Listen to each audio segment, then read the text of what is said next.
नमस्कार, आप देख रहे हैं अपने उत्तराखंड में हूं आपके साथ सचिन चौहान। देहरादून में मुख्यमंत्री पुष्कर सिंह धामी ने कांग्रेस पर निशाना साधते हुए कहा कि चारधाम यात्रा इस साल पूरे उत्साह और बेहतर व्यवस्था के साथ संचालित हो रही है।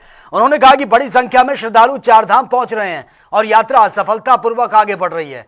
मुख्यमंत्री ने यह भी आरोप लगा दिया कि कांग्रेस चारधाम यात्रा के सुचारू संचालन और बढ़ती सफलता से नाखुश है और इस मुद्दे पर राजनीति करने की कोशिश कर रही है। रिकॉर्ड तीर्थयात्री चारधाम पहुंचे हैं और पिछले वर्षों की तुलना में ये संख्या काफी अधिक है और संख्या अधिक होने के कारण से कहीं कहीं पर व्यवस्थाओं को बनाने में प्रशासन के लोगों को, मंदिर समिति के लोगों को, हमारे धार्मिक संगठनों के लोगों को चुनौतियों का सामना भी करना पड़ा है। लेकिन सब मिला के सबने बड़ा अच्छा काम किया। उसके कारण से यात्रा व्यवस्थित भी रही, सुचारू रूप से चली है और एक अच्छा उत्साहजनक माहौल भी तैयार हुआ है। क्योंकि अब मानसून भी आने वाला है, यात्रा चूंकि अगले चरण में जा रही है, इसलिए सभी व्यवस्थाएं सुव्यवस्थित तरीके से चलें, ठीक तरीके से चलें। आने वाले तीर्थयात्री श्रद्धालु, उनकी सुरक्षा और सुविधा दोनों ही हमारे लिए बहुत महत्वपूर्ण है और सर्वोच्च हमारी प्राथमिकता भी है। और उत्तराखंड कांग्रेस की प्रभारी कुमारी शैलजा का दावा है कि राहुल गांधी के दौरे के बाद उत्तराखंड कांग्रेस अपनी नई टीम का गठन कर देगी, जिस पर बीजेपी प्रवक्ता नवीन ठाकुर ने कटाक्ष किया है। उन्होंने कहा, यह बयान तो हम सालों से सुनते आ रहे हैं, लेकिन राहुल गांधी हमारे स्टार प्रचारक हैं। उनके देवभूमि आने पर हम उनका स्वागत करते हैं। जहां उनके दौरे से बीजेपी का प्रचार प्रसार होगा, तो वहीं जनता का मनोरंजन भी होगा। हास्यास्पद बयान है कुमारी शैलजा का। ये लगातार पिछले 2-3 वर्षों से, जब से उनके प्रदेश अध्यक्ष बने, पहले भी बने थे, मैं सुनता आ रहा हूँ टीम का गठन हो जाएगा। कांग्रेस अब तक अपनी टीम का ही गठन नहीं कर पाई है, तो राहुल गांधी के आने से क्या हो जाएगा। और वैसे राहुल गांधी जी के दौरे का मैं स्वागत करता हूँ। राहुल गांधी जो है हमारे स्टार प्रचारक हैं। और राहुल गांधी के आने से भारतीय जनता पार्टी को भी फायदा होता है और आम जनता का थोड़ा मनोरंजन भी हो जाता है। और हरिद्वार के एंजल्स एकेडमी स्कूल में वार्षिक सम्मान समारोह 2026 का भव्य आयोजन किया गया और कार्यक्रम में मुख्य अतिथि के रूप में रमेश पोखरियाल निशंक उन्होंने शिरकत की है। उन्होंने विद्यालय के मेधावी और प्रतिभाशाली छात्र छात्राओं को सम्मानित कर उनका उत्साह भी बढ़ाया है। कार्यक्रम की शुरुआत दीप प्रज्वलन और सरस्वती वंदना के साथ हुई है। इसके साथ ही विद्यार्थियों ने रंगारंग सांस्कृतिक प्रस्तुतियां भी दी हैं। खुशी है कि रश्मि चौहान जी के नेतृत्व में ये हर वर्ष मेधावी छात्रों का चयन उसी क्रम में इस समय जो बच्चे बहुत अच्छे अंकों से पास में उन्होंने टॉप किया है, उन सभी बच्चों का आज अभिनंदन करते हैं। आज इन बच्चों को, इन मेधावी छात्रों को सम्मानित किया गया जिन्होंने बोर्ड एग्जाम में 85% से ऊपर प्राप्त किए हैं, 90% से ऊपर प्राप्त किए हैं उन बच्चों को, और उनको ये मोटिवेशन देने के लिए कि वो आगे भी मेहनत करते रहेंगे डिटर्मिनेशन के साथ और आगे बढ़ेंगे। और उन 2% लोगों में मेरी कामना है कि वो उन लोगों में हो जिनका जो देश, अपने देश के लिए, अपने घर के लिए, अपने स्कूल का नाम रोशन है। और देहरादून के जिलाधिकारी डॉक्टर आशीष चौहान ने हर सोमवार आयोजित होने वाले जनता दरबार को अब समाधान दिवस के रूप में संचालित करने का फैसला किया है। उन्होंने निर्देश दिए हैं कि सभी शिकायतें मुख्यमंत्री हेल्पलाइन पोर्टल पर ऑनलाइन दर्ज की जाएं, ताकि उनका समयबद्ध निस्तारण सुनिश्चित हो सके। समाधान दिवस में 132 शिकायतें प्राप्त हुई हैं, जिनमें से अधिकतर भूमि विवाद से जुड़ी थी और डीएम ने भूमि मामलों के समाधान के लिए विशेष सेल बनाने और गर्भवती महिलाओं की निगरानी बढ़ाने, अस्पतालों में टोकन व्यवस्था लागू करने के निर्देश भी दिए हैं। लगभग 130 शिकायतों को आज सुना गया और इसे समस्या समाधान दिवस के तौर पे जब हम उनकी समस्याएं सुन रहे हैं, तो उसमें जो महत्वपूर्ण पार्ट है वो ये कि जिन जिन शिकायतों को हम सीएम हेल्पलाइन में, जो डिमांड के फॉर्म में नहीं है और जिन्हें हम सीएम हेल्पलाइन में डाल सकते हैं, वो उनमें डालेंगे ताकि डिजिटाइज फॉर्म में वो कंटिन्यूसली मॉनिटर हो सके और हम उन्हें ट्रेस कर सकें और डिस्पोज ऑफ करते टाइम सिस्टमेटिक अप्रोच फॉलो की। और वहीं झबरेड़ा क्षेत्र के गांव सडौली की काजल सैनी ने एसडीएम बनकर अपने साथ साथ अपने परिवार, अपने गांव का नाम रोशन कर दिया है। इसके बाद उनके घर पर बधाई देने वालों का तांता लगा हुआ है। राज्य मंत्री श्यामवीर सैनी ने भी उनके आवास पर पहुंचकर उनको बधाई दी और साथ ही झबरेड़ा से कांग्रेस विधायक वीरेंद्र जाति जो हैं वो भी बधाई देने के लिए पहुंचे हैं और उज्जवल भविष्य की कामना की है। बहुत खुशी है जी, बहुत ही खुशी है। और 9 साल की गुड़िया हमने 9 दिन में गई है, पहले फिर 9 दिन इंटर किया, फिर उसने क्या नाम मेडिकल कॉलेज से BMS किया।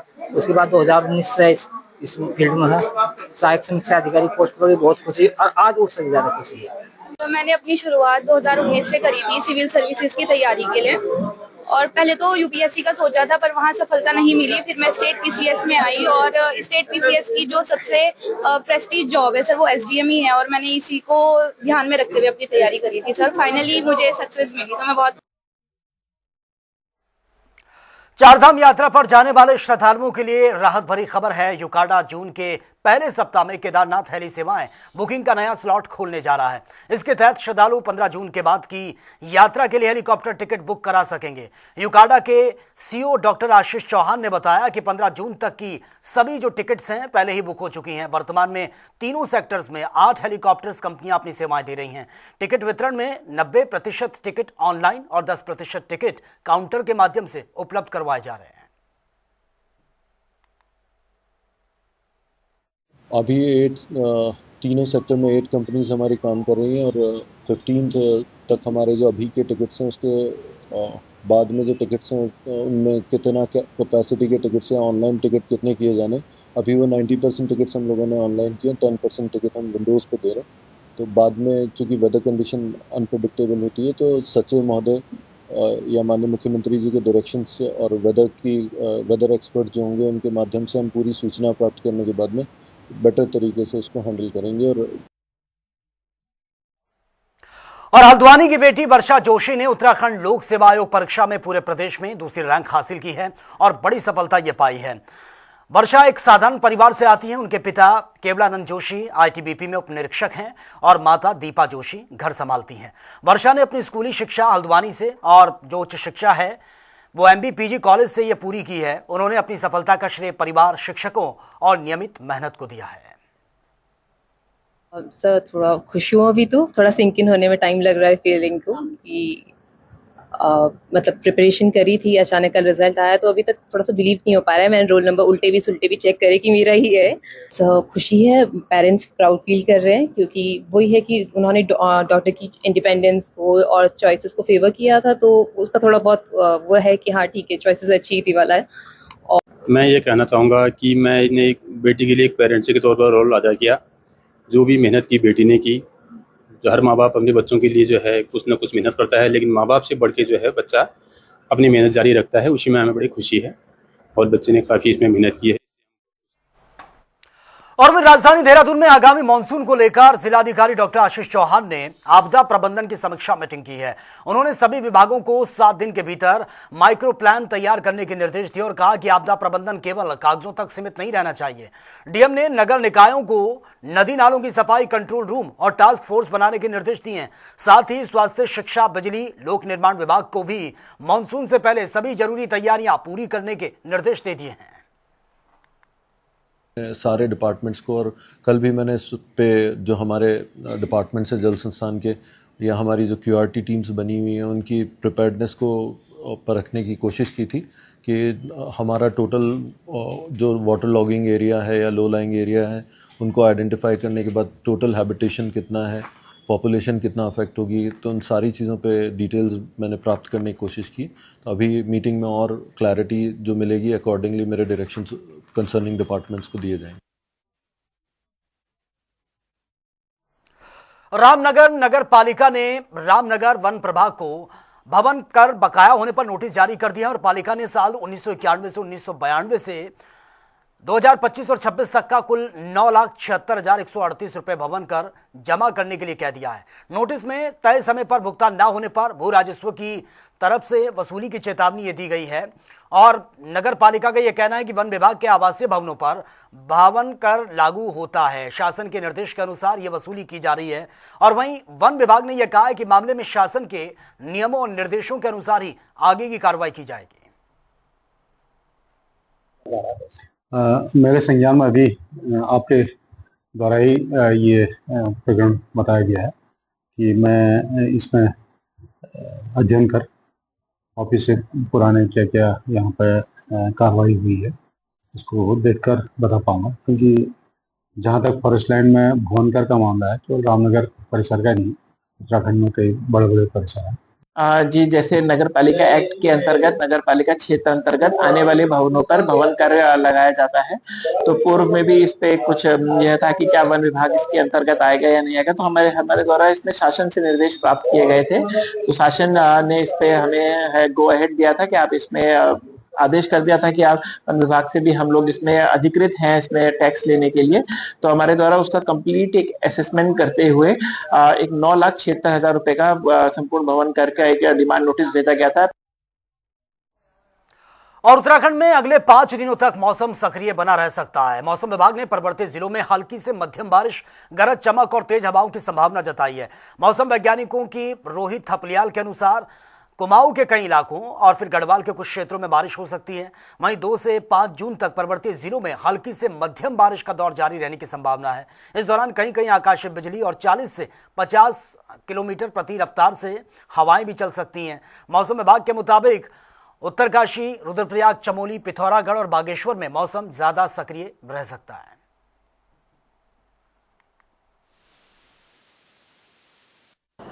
जी, आज जो है 1 जून हो गई है, तो आज जो है उत्तराखंड के कुमाऊं क्षेत्र में अनेक स्थानों पे और गढ़वाल क्षेत्र में कुछ स्थानों पे हल्की से मध्यम वर्षा मिलने की संभावना है। 2 तारीख से भी एक्टिविटी जो है आज से थोड़ी कम हो जाएगी। 2 को 3, 4, 5 में एक्टिविटी कम है, लेकिन पर्वतीय क्षेत्रों में कुछ स्थानों पर हल्की से मध्यम वर्षा मिलने की संभावना है। मैदानी क्षेत्रों में कल परसों जो है इक्का दुक्का स्थानों पर बहुत हल्की से हल्की वर्षा मिल सकती है।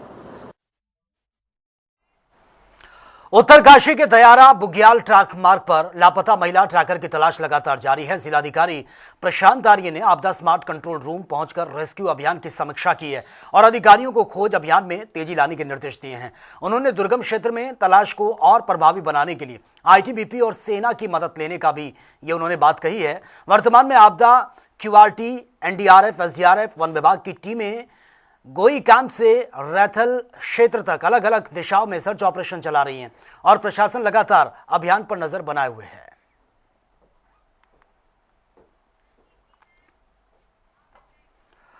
और वहीं देहरादून नगर निगम के नए नगर आयुक्त आलोक कुमार पांडे ने पदभार संभालने के बाद अपनी प्राथमिकताएं तय कर दी हैं। उन्होंने कहा है कि शहर में साफ सफाई, स्वच्छता, अतिक्रमण हटाने पर विशेष फोकस है और नगर आयुक्त ने यह भी बताया कि नालियों की नियमित सफाई, शहर को स्वच्छ और हरित बनाना निगम का मुख्य उद्देश्य है।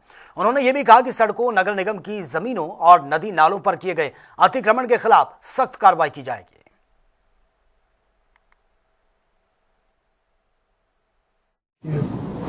अभी यहाँ का अध्ययन किया जा रहा है।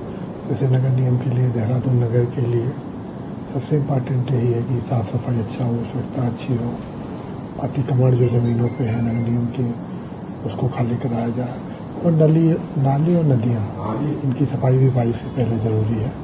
तो यही सब प्राथमिकता के बिंदु रहेंगे और सबसे इम्पॉर्टेंट यही होगा कि नगर निगम की कार्यप्रणाली में सुधार किया जाए और स्वच्छ और जो हरित देहरादून है उसको जो है उसके संकल्प को पूरा किया जाए।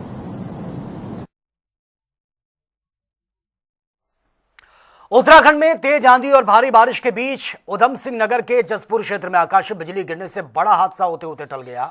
मेगावाला गांव की विरमल सिंह के घर के पास खड़े शीशम के पेड़ पर बिजली गिरने से पेड़ फट गया है और उसके टुकड़े दूर दूर तक जा गिरे। पेड़ के हिस्से जो हैं वो मकान की छत, टीन शेड और पॉली हाउस पर भी गिरे हैं, जिससे काफी नुकसान हुआ है। घटना के समय परिवार घर में मौजूद था जबकि उनका बेटा गौशाला में था और उसने समय रहते भागकर अपनी जान बचाई है। अचानक मौसम खराब हुआ और हम लोग तो सब घर पे ही थे, तो अचानक ही बिजली भी काफ़ी तेज चमक रही थी। तो ऐसा कभी हुआ ही नहीं कि इतना तगड़ा ब्लास्ट जैसे लगा हो कि बिजली घर पे, ऐसा लगा हो कि बिजली घर पे ही गिर गई है। लेकिन जब हमने देखा कि बिजली कहाँ गिरी, कैसे गिरी, तो हमने देखा कि जो हमारे घर के बगल में शीशम का पेड़ खड़ा हुआ था उसके ऊपर बिजली गिरी। और वहीं रुड़की के मंडावली गांव में हरिद्वार रुड़की विकास प्राधिकरण द्वारा एक बीएसएफ जवान के मकान को सील किए जाने का मामला सामने आया। जवान के परिजनों का यह आरोप है कि कार्रवाई से पहले कोई नोटिस नहीं दिया गया, न ही अपना पक्ष रखने का मौका मिला है। उनका कहना है कि टीम सीधे मकान पर पहुंची है और सीलिंग करने के बाद गेट पर नोटिस चस्पा कर दिया गया। इस कार्रवाई से अब ग्रामीणों में भी गुस्सा है।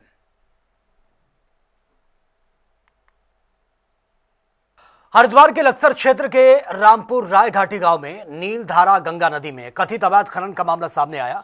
ग्रामीणों का यह आरोप है कि स्वीकृत खनन पट्टों की सीमा से बाहर जाकर बड़े पैमाने पर खनन यह हो रहा है, जिससे कि नदी के प्राकृतिक स्वरूप पर भी असर पड़ रहा है।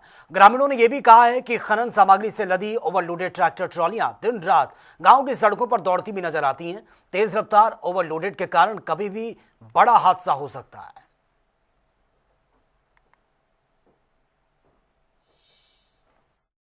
शिकायतें आ रही है बराबर, जो पट्टे वाले हैं वो जो है अपनी निर्धारित पट्टे से अतिरिक्त जो है खुदाई का काम कर रहे हैं। और खान अधिकारी को मैंने जो है संदेश भेजा है, उनसे आग्रह किया है कि जो है ये पट्टे पर निगरानी करें। और इसके अलावा मैंने जो है तहसीलदार को 2 बार वहाँ पर भेजा रायगढ़ी में पकड़ने के लिए, लेकिन लगता है कि उनके पहुँचने से पहले ही लोग भाग जाते हैं। और अब जो है SIR का काम चल रहा है, इससे थोड़ा निगृहित होकर के मैं भी जो है रामपुर रायगढ़ी का निरीक्षण करूंगा और देखूंगा यहाँ पर अवैध खनन क्यों। उन्नाव में सरकारी धन के गबन मामले को लेकर जिला प्रशासन ने बड़ी कार्रवाई की है। आजीविका मिशन की समीक्षा मीटिंग के दौरान उस समय हड़कंप मच गया जब डीएम घनश्याम मीणा ने बैठक के बीच ही गबन के आरोपी BMM दीपराज को पुलिस के हवाले कर और जेल भिजवा दिया है। आरोपी पर सरकारी धन के गबन का मामला दर्ज था। FIR होने के बावजूद वो कार्यरत पाया गया, जिस पर डीएम ने कड़ी नाराजगी जताई है। प्रशासन ने साफ संकेत दिए हैं कि सरकारी धन के दुरुपयोग में शामिल किसी भी व्यक्ति को बख्शा नहीं जाएगा।